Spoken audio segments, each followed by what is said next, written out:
আজকে আমরা কিছু ধরনের পেন্সিল ড্রয়িং করা প্র্যাকটিস করব।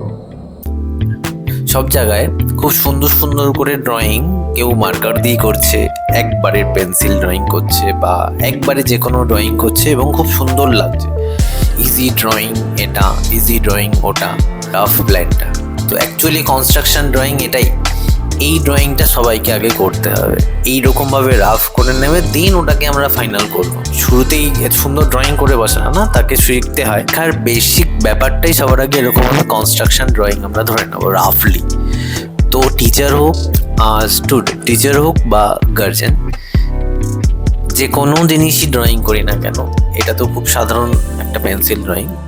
যাই করি তার আগে আমরা রাফ করে নেব যে এটা এই সাইজের করব, এরকম হবে দেখতে। দেন তারপরে ওটাকে আমরা ফাইনাল করলাম, অন্তত প্রথমের দিকে।